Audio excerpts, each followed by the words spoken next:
once was discovered a land where freedom flowed like a clear, refreshing stream. Word of this wondrous stream spread to places where the currents of freedom were weak and dying. Many who heard of the river longed to come and live in this new land, to refresh themselves in this stream, for they knew that the power of freedom was great, that it would renew their hope and replenish their energy. So they came and tasted the waters of freedom, were refreshed, and they said, "Here is the greatness of this land. So long as this stream flows strong and clear, our people will be filled with life and hope. Our land will bring forth a vigorous and abundant life. But if these waters cease to flow or lose their clarity, our land will decay and die." The new land prospered.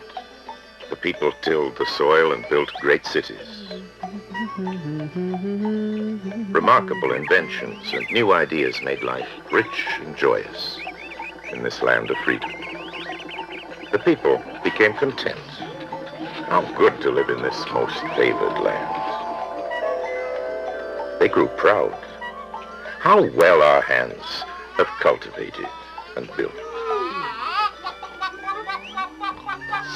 Their pride grew and grew. They did not know that too much pride could blind them. They did not know that too much pride could make them arrogant, foolish. And so it happened that because they so coveted the river, they barred from it people who looked unfamiliar or talked differently, in the false belief that strangers were not deserving, little remembering that not long ago, they too were strangers. When new ideas were proposed, the people ridiculed them, but they were now afraid to change the old ways.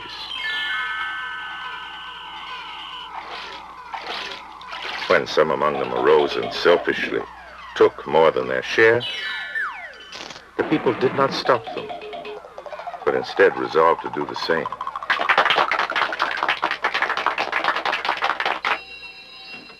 Instead of helping those who were ill and weak, they despised them and chastised them for their idleness. When a wise man stood up and said, "Look, the waters are beclouding," they could not see it, for their pride made them blind. And when he tried again to make them see, they shut him up. For his vision infuriated them. How could they act differently? They loved the stream as they remembered it, fresh and clear, and could not bear to look upon its decay.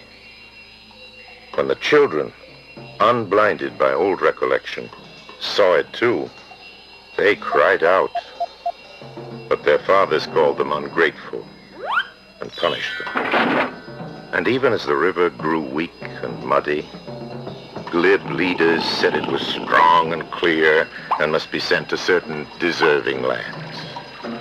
And the people believed them and allowed their precious little fluid to be spilled upon alien soil.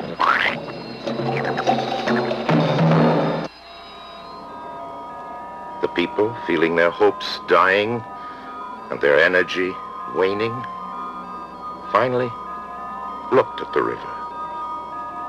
They saw it was wasted and stagnant. The spirit of despair was great in the land. The people became confused. They did not know what to do. In the darkness of that hour, they heard many voices.